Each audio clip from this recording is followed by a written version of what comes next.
रामचरितमानस की एक और चौपाई पर सपा का पोस्टर जारी। चौपाइयों और दोहों के विवाद में सपा एक कदम और आगे, मुख्यालय के बाहर लगाया गया पोस्टर।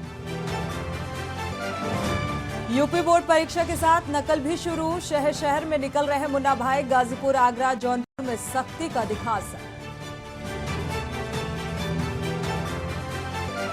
मुख्यमंत्री योगी आदित्यनाथ का बांदा दौरा कल। महाराणा प्रताप चौक का करेंगे अनावरण। कालिंचर मेले का भी लेंगे जायजा।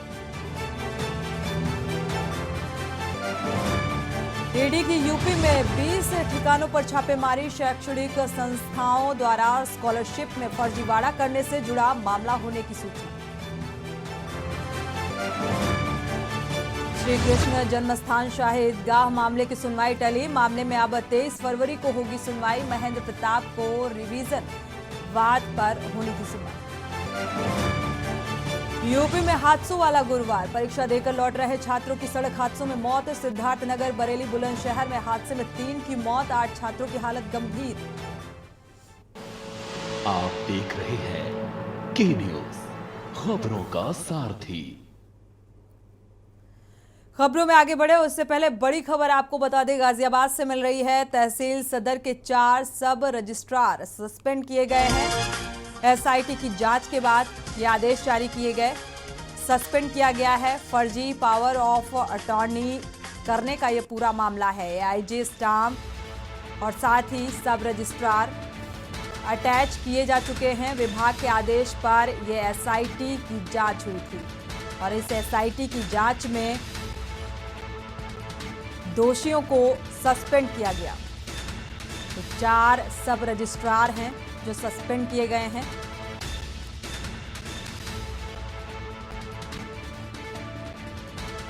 एसआईटी की जांच के बाद आदेश। फर्जी पावर ऑफ अटॉर्नी का ये पूरा मामला।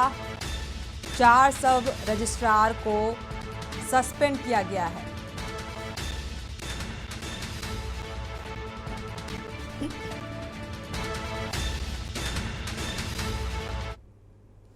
और इसी बीच बड़ी खबर कन्नौज से। बनवारी लाल दोहरे पंचतत्व में विलीन हुए हैं। राज्य की सम्मान के साथ अंतिम संस्कार हुआ। मंत्री असीम अरुण भी इस बीच मौके पर मौजूद रहे। बनवारी लाल दोहरे के बेटे ने मुखाग्नि दी है।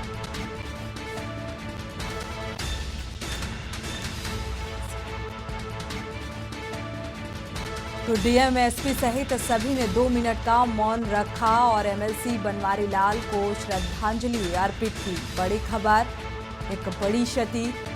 बनवारी लाल दोहरे के बेटे ने मुखाग्नि दी।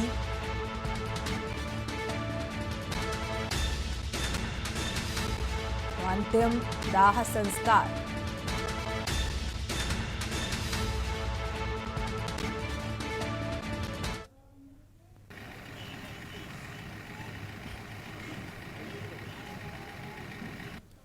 तो राजकीय सम्मान के साथ अंतिम संस्कार किया गया। मंत्री असीम अरुण भी इस बीच मौजूद रहे। 2 मिनट का मौन रखकर श्रद्धांजलि अर्पित की गई। ये तस्वीरें भी आप देख पा रहे हैं। कन्नौज के बहुत ही मजबूत राजनीतिक स्तंभ, जिनको हम सब चाचा बनवारी लाल जी बोलते हैं, कल सुबह उनका दुखद निधन हुआ। लंबे समय से वो बीमार थे और बीमारी से काफ़ी लड़ने का प्रयास उन्होंने किया, पूरे परिवार ने किया, हम सब ने किया, लेकिन उनको हम लोग बचा ना सके। बहुत ही लंबे समय से उन्होंने भारतीय जनता पार्टी के मजबूत स्तंभ के रूप में कार्य किया। सन 80 के दशक से ही उन्होंने पार्टी के काम करने की शुरुआत की और उनके लिए कहा जाता था कि ना कभी दिल बदला और ना कभी दल बदला। बढ़ते आगे, बड़ी खबर कन्नौज से मिल रही है। डिप्टी सीएम ब्रजेश पाठक का कल जिला दौरा है। जिला अस्पताल का निरीक्षण करेंगे। डिप्टी सीएम स्वर्गीय बनवारी लाल दोहरे के घर भी जाएंगे। ब्रजेश पाठक शोक संवेदना व्यक्त करेंगे और साथ ही इस दौरान परिजनों से मुलाकात भी करेंगे। दोपहर करीब 2 बजे पुलिस लाइन में ये हेलीकॉप्टर उतरेगा।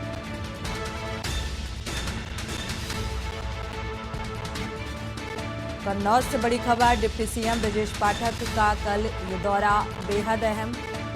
जिला अस्पताल का निरीक्षण करेंगे इस दौरे के दौरान।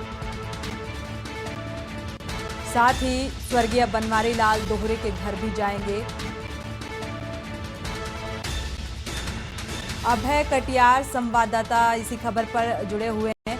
अभय, क्या कुछ कार्यक्रम रहने वाले हैं डिप्टी सीएम के? जी, आपको बता दें कि बनवारी लाल दोहरे जो कि कन्नौज में एलसी कन्नौज के रहने वाले थे, 3 बार विधायक रहे और 2 बार कन्नौज के जिलाध्यक्ष रहे और 1 बार फर्रुखाबाद जनपद के जिलाध्यक्ष रहे। उनका स्वर्गवास हो गया है। उनका आज अंतिम संस्कार हुआ है जी। जिनके परिजनों से आज कल के दिन उनको शोक संवेदना करेंगे और उनका कार्यक्रम है कि जाकर वो अपने जिला स्थल जो कि स्वास्थ्य विभाग है। हेलो जी अभय, आपकी आवाज हम तक पहुंच पा रही है, दर्शक सुन पा रहे हैं आपको। अभय, साथ ही अस्पतालों का निरीक्षण भी करेंगे, जायजा लेंगे। हेलो अभय, आपको हमारी आवाज मिल पा रही है? हेलो, चलिए दोबारा से संपर्क करने की कोशिश करेंगे। आपको बता दें बड़ी और अहम खबर, इस दौरे के दौरान जो अस्पताल हैं उनकी अनियमितताओं का जायजा निरीक्षण करेंगे डिप्टी सीएम ब्रजेश पाठक और साथ ही जिला अस्पताल का निरीक्षण के साथ साथ स्वर्गीय बनवारी लाल दोहरे के घर भी जाएंगे। परिजनों को सांत्वना और परिजनों से मुलाकात भी है, शोक संवेदना व्यक्त करेंगे।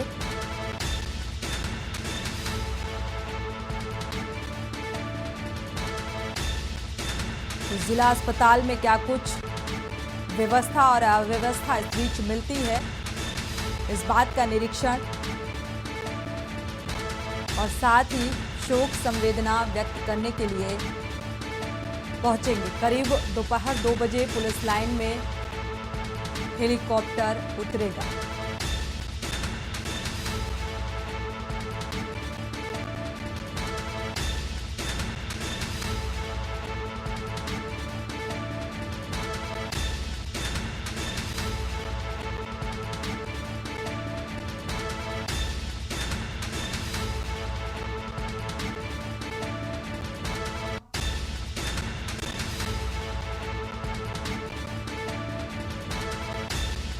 तो अभय, अगर देखा जाए डिप्टी सीएम का ये दौरा जिला अस्पताल का निरीक्षण करने के लिए पहुंच रहे हैं और क्या कुछ कार्यक्रम निर्धारित किए गए हैं, लेकिन बड़ा सवाल यही है कि कानपुर देहात की जो घटना थी उस मामले में वहां पर सांत्वना देने के लिए नहीं पहुंचते नजर आए डिप्टी सीएम, लेकिन यहां पर जिला अस्पताल का निरीक्षण और साथ ही शोक संवेदना व्यक्त करने के लिए पहुंचते नजर आ रहे हैं।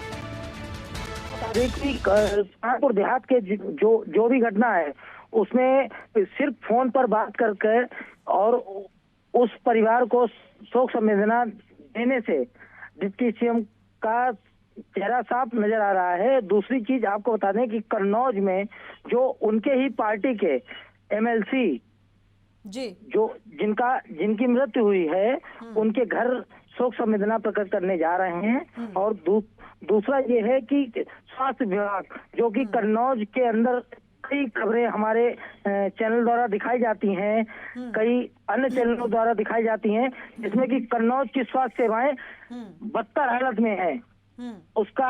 उसके लिए वो वहां पर निरीक्षण करेंगे। मगर आपको बता दें कि कन्नौज के अंदर स्वास्थ्य विभाग सबसे ही बदतर हालत में है और उसके बाद वो कन्नौज निरीक्षण करने के बाद वो अपने ही पार्टी के एमएलसी बनवारी लाल दोहरे जी के यहाँ जाएंगे, उनके परिवार को शोक संवेदना व्यक्त करेंगे और उसके बाद वो यहाँ के अधिकारियों से जो सरकार द्वारा चलाई जा रही योजनाओं का समीक्षा भी करेंगे। शुक्रिया अभय इस तमाम जानकारी को साझा करने के लिए। लेकिन सवाल बड़ा यही है कि अपनी ही पार्टी के स्वर्गीय बनवारी लाल के परिजनों से मुलाकात करने और शोक संवेदना व्यक्त करने के लिए डिप्टी सीएम ब्रजेश पाठक पहुंच रहे हैं, लेकिन बड़ा सवाल ये है कि क्या जो आम जनता है, जिस तरीके से कानपुर देहात का जो मामला है, इतना बड़ा मामला, वहां पर शोक संवेदना व्यक्त करने के लिए रुक करते हैं खबरों का। लेकिन उससे पहले बड़ी खबर आपको बता दें, बरेली से मिल रही है। होटल मालिक के साथ दबंगों ने मारपीट की है। होटल मालिक बुरी तरह घायल हो गया। मारपीट का जो पूरा वीडियो है, पूरी घटना है, वो सीसीटीवी में कैद हो गई। होटल में घुसकर रंगदारी मांग रहा था, रंगदारी की मांग की और पुलिस पर एफआईआर दर्ज न करने का भी आरोप लगा है। बड़ी खबर बरेली से, प्रेमनगर थाना क्षेत्र के डीडीपुरम की ये घटना बताई जा रही है।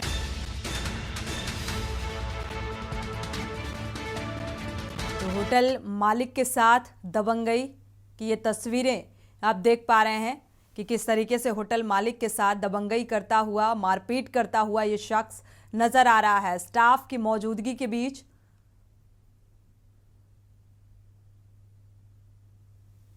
मारपीट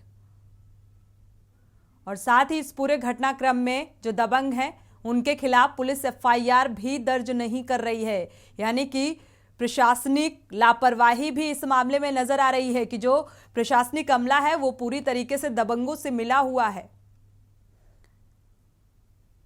और ये पूरा घटनाक्रम वहां लगे सीसीटीवी में कैद हो गया।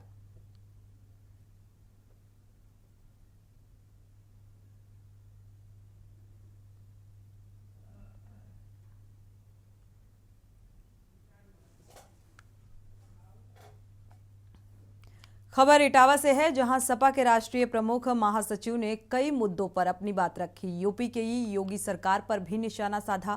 रामगोपाल ने स्वामी प्रसाद मौर्य के बयानों पर और यूपी के ग्लोबल समिट और कानपुर की घटना पर बयान दिए हैं।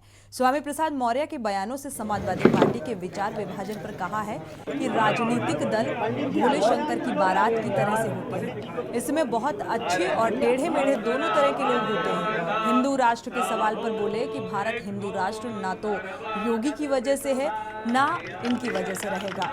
जैसा हमेशा रहा है वैसा ही रहेगा। कानपुर देहात की घटना को रामगोपाल ने निंदनीय बताया और इस दौरान ग्लोबल समिट निवेश के लिए कहा कि हिंदुस्तान का बजट 45 लाख करोड़ का है, यूपी में 33 लाख करोड़ का निवेश करने की बात कही जा रही है, लेकिन धरातल पर कुछ नहीं हुआ।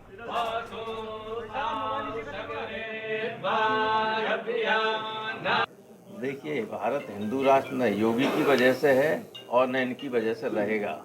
वो तो जैसा हमेशा था वैसा रहा। हिंदू धर्म तो बहुत ही श्रेष्ठ धर्म है। वो ऐसा धर्म है जिसको सबको साथ लेके चलने वाला। ये तो धर्म में विकृति पैदा कर रहे हैं। प्रोफेसर साहब, जिस तरह से कानपुर में जो घटना हुई है, माँ बेटी की मौत हुई है, इस पर क्या प्रतिक्रिया है, किस तरह से देखते हैं इस पूरे कांड को? देखिए, ऐसा है, आज यहाँ इस विद्या मंदिर में हम कोई राजनीतिक बात नहीं करना चाहते, लेकिन जो कानपुर में हुआ वो निंदनीय है, दर्दनाक है और ऐसा होना नहीं चाहिए था। गवर्नमेंट को इस पर सख्त कार्रवाई करना चाहिए था, जो जिम्मेदार अधिकारी हैं उनके ऊपर। लेकिन समाजवादी पार्टी में जिस तरह से स्वामी प्रसाद मौर्य को लेकर के दो लोग अलग दिखाई दे रहे हैं, उसमें कुछ लोगों का मानना है कि उनके वक्तव्य गलत हैं, तो कहीं ऐसा तो नहीं कि सपा में ये दो विचारधाराएं क्यों चल रही हैं? कोई नहीं, ऐसा है कि ये जो राजनीतिक दल होते हैं, जो बिल्कुल जिनमें इतनी शक्ति होती है कि आदमी मुंह नहीं खोल सकता, वो तो अलग बात है। वरना राजनीतिक दल जो हैं वो भोले शंकर की बारात की तरह होते हैं।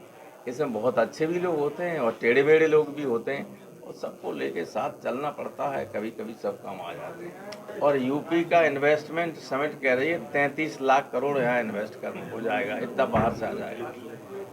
ये अच्छा है लोगों को बताने के लिए, सुनाने के लिए। इससे पहले एक समिट और बाबा जी ने की थी, वो भी थी ग्लोबल। उसका एक, आप तो पत्रकार हैं, खोजी पत्रकार हैं, कोई पैसा जमीन पे आया, कहीं लगा, किसी ने दिया, कहीं भी, और न इसका आएगा। हाँ, एमपी लोग इस मिनिस्टर लोग इस बहाने सारी दुनिया में घूमे आए, कहाँ आज वहाँ प्रदर्शन कर रहे हैं, जुलूस निकल रहा है, तो कुछ नहीं है। प्रोफेसर साहब, जिस तरह से आजम खान की पहले सदस्यता गई, अब उनके बेटे की सदस्यता विधानसभा से खत्म हो गई है, आजम खान। अब वो कानून ऐसा है कि अगर 2 साल या उससे ज़्यादा की सज़ा किसी की हो जाती है तो उसकी सदस्यता चली जाएगी। हमें उम्मीद है कि उच्च न्यायालय में ये दोनों ही मामले ऐसे हैं जो कहीं ठहरेंगे नहीं सजा। ऐसा है कि पहले हम लोग रोज़ आंदोलन करते थे, कोई देखने में नहीं जाता था क्या हुआ, सब खत्म हो जाते थे, क्योंकि गवर्नमेंट की अंडरस्टैंडिंग थी हमें मौलिक अधिकार है कि हम अपना विरोध व्यक्त कर सकते हैं, हम तोड़ फोड़ करें, किसी की मारपीट करें तो मुकदमा काम होना चाहिए। रुक करते हैं खबरों का। स्वामी प्रसाद और राजू दास के विवाद का मामला अब तूल पकड़ता जा रहा है। दोनों एक दूसरे पर वार और पलटवार कर रहे हैं। स्वामी प्रसाद ने आज प्रेस कॉन्फ्रेंस की तो हनुमानगढ़ के महंत राजू दास ने भी पलटवार किया। क्या कुछ कहा वो आपको सुनाते हैं। धर्मों में आस्था रखते हैं, सभी संतों धर्म गुरुओं का मैं सम्मान करता हूं, लेकिन आतंकवादी भाषा बोलने वाले साधु वेश में जो छिपे हुए खूनी भेड़िए हैं, उनको मैं साधु संत की कतार में नहीं मानता। साधु संत आदर्श के प्रतीक होते हैं, वो समाज और देश को दिशा देते हैं। साधु संत किसी की हत्या करने के लिए सुपारी नहीं देता है। सिर काटने, जीभ काटने, कान काटने, नाक काटने, हाथ काटने की बात नहीं करता है। इसलिए ऐसे साधु संत जो इस प्रकार की बयानबाजी से बहुत दूर हैं, मैं उन सबका सम्मान करता हूं, लेकिन जो इस प्रकार के बयान दे रहे हैं वो आतंकवादी अपराधी हैं, वो साधु संत कभी नहीं हो सकते हैं। मुझको संविधान में आस्था है और संवैधानिक तरीके से हम इस लड़ाई को लड़ेंगे। यह 100 करोड़ हिंदुओं की बात है, 100 करोड़ सनातनियों की बात है। ये राजू दास की लड़ाई नहीं है। न अकेले राम जी राजू दास के हैं, न अकेले रामचरित मानस राजू दास की है। रामचरित मानस में हर जन जन का आस्था है, भगवान राम में हर व्यक्ति का आस्था और विश्वास है। और जिस प्रकार से स्वामी प्रसाद मौर्य बार बार सनातन धर्म संस्कृति को गाली देता है, हिंदुओं को अपमानित करने का काम करता है, साधु संतों को आतंकवादी कहता है, ब्राह्मणों को नीच और कुटिल तक कहता है, इस चीज को लेकर हम पुरजोर विरोध करते हैं, निंदा करते हैं। इसी चीज को लेकर बात आगे बढ़ी, जिसको लेकर वो मारपीट पर उतारू हो गया और उसने कहा कि भगवा आतंकवादी आ गया, इसके ऊपर हमला कर दो, मारो। और स्वामी प्रसाद मौर्य ने मेरे ऊपर हमला किया, यह आरोप मेरा स्वामी प्रसाद मौर्य के ऊपर है। तो ये तकरार दोनों के बीच लगातार बढ़ती जा रही है और इस मामले में महंत राजू दास ने अपना पक्ष रखा और कहा कि वो जल्द ही सीएम योगी से मुलाकात कर स्वामी प्रसाद मौर्य के खिलाफ कार्रवाई की मांग करेंगे। आइए सुनते हैं क्या कुछ कहा। इस समय मैं रामनगरी अयोध्या में हूँ, हनुमानगढ़ी पे राजू दास महान जी हैं। कल जो घटना हुई ताज होटल पे, अभी महान जी से जानकारी जानना कैसे क्या हुआ, पहले स्वामी प्रसाद मौर्य जी का प्री प्लानिंग था, क्या था, उसके बारे में महाराज जी बताएंगे। दुखद है, ये राजू दास के ऊपर हमला नहीं है, सनातन धर्म संस्कृति पे हमला है। 125 करोड़ हिंदू जनमानस के ऊपर हमला है। जिस प्रकार से स्वामी प्रसाद मौर्य बार बार सनातन धर्म संस्कृति के मजाक बनाते हैं, जिस प्रकार से स्वामी प्रसाद मौर्य हिंदू और हिंदुत्व को गाली देते हैं, जिस प्रकार से स्वामी प्रसाद मौर्य लगातार भगवान राम के बारे में उल्टी सीधी टीका टिप्पणी करते हैं, जिस प्रकार स्वामी प्रसाद मौर्य बार बार साधु संतों को गाली देते हैं, ब्राह्मणों को गाली देते हैं, अच्छी बात नहीं है। इस चीज को लेकर हमारी और उनकी लगातार विवाद चल रहा था और विवाद इस स्तर पे उतर आया कि मैं भी एक कार्यक्रम में था, वो भी एक कार्यक्रम में थे और उन्होंने राजू दास के ऊपर हमला किया। ये दुखद था, निंदनीय है। जी, पहले उन्होंने प्लान क्या सर बना के रखे थे या ऐसा कुछ था? मुझको लगता है कि वो शुरू से ही रामचरित मानस के बारे में उल्टी सीधी टीका टिप्पणी करते हैं और बार बार साधु संतों को अपमानित करने का काम करते हैं, भगवान राम को गाली देते हैं। वो प्री प्लानिंग था पहले से, साजिश के तहत, क्योंकि वो साजिश के तहत ही बार बार टारगेट कर रहे हैं सनातन धर्म संस्कृति को, ये प्लानिंग है। तो अभी आप तो जो है आगे क्या प्लान है गुरु जी? नहीं, वो शुद्ध रूप से मुझको लगता है कि उनको प्रशय है आतंकवादियों के द्वारा, वो समाज को बांटने का साजिश कर रहे हैं, दंगा फैलाने की साजिश कर रहे हैं। और ये राजू दास के ऊपर हमला नहीं है, सनातन धर्म संस्कृति पर हमला है और हिंदू जनमानस पे हमला है। इसके नाते हम कानूनी विधिक कार्रवाई करेंगे। क्या मुख्यमंत्री से भी मिलने का प्लान है? नहीं, मैं तो मुख्यमंत्री जी से निवेदन करूंगा कि ऐसे विषैले जहर नाग को बाहर में घूमने नहीं देना चाहिए। ये जिस प्रकार से इनके क्रियाकलाप है, दुखद है, निंदनीय है। और स्वामी प्रसाद मौर्य लगातार सनातन धर्म संस्कृति को गाली देते हैं, ये दुखद है। समाजवादी पार्टी के राष्ट्रीय अध्यक्ष से मेरा सवाल है कि क्या आप तो एक तरफ कहते हो कि हम सभी धर्मों का सम्मान करते हैं, एक तरफ तो आप कहते हो कि हम भगवान कृष्ण के वंशज है, दूसरी तरफ स्वामी प्रसाद मौर्य राम और कृष्ण को गाली देता है, सनातनियों को गाली देता है। आप प्रसाद देते हो, उसको राष्ट्रीय पद का दर्जा देते हो, और ये दुखद है, निंदनीय है, आपके पार्टी के नेता ऐसा कर रहे हैं। जैसा कि महाराज जी ने बताया कि जो भी है सह पे कार्य का हो रहा है। और इसी बीच बड़ी खबर गोरखपुर से मिल रही है। यज्ञ के दौरान भगदड़ मची है। मोहम्मदपुर माफी गांव में ये यज्ञ समारोह चल रहा था और अचानक भगदड़ मच गई। शोर और परेशान करने से हाथी भड़का और इसके चलते भगदड़ मची। हालांकि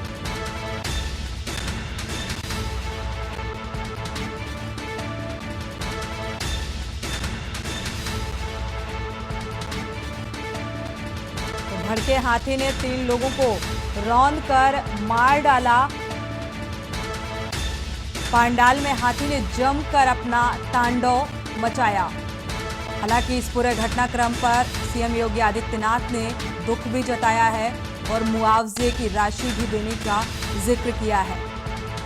तो मोहम्मदपुर माफी गांव का ये पूरा मामला, जहां पर यज्ञ का आयोजन हुआ था और इस दौरान भगदड़ मच गई। भगदड़ इस बात को लेकर, हाथी शोर मचाने को लेकर हाथी ने तांडव काटा और इसमें करीब 3 लोगों की मौत हुई है।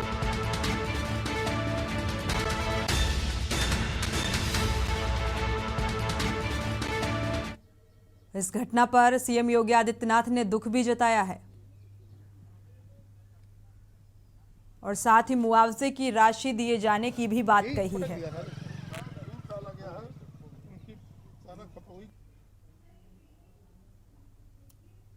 गोरखपुर की ये तस्वीरें, जहां यज्ञ के दौरान यज्ञ समारोह का आयोजन और उस दौरान भगदड़ मच गई। एक हाथी के आ जाने से अफरा तफरी का माहौल बन गया और करीब, आपको बता दें, हाथी का तांडव भी यहां देखने को मिला। 3 लोगों को रौंदते हुए निकल गया।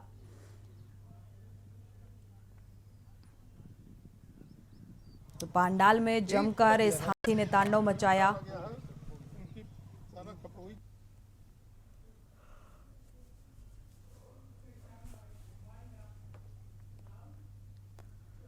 इसी के साथ बुलेटिन में फिलहाल बस इतना ही। आगे खबरों के लिए आप देखते रहिए के न्यूज़।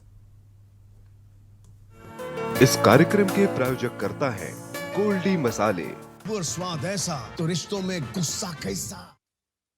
इस कार्यक्रम के प्रायोजक करता है कमला पसंद, अनोखा स्वाद।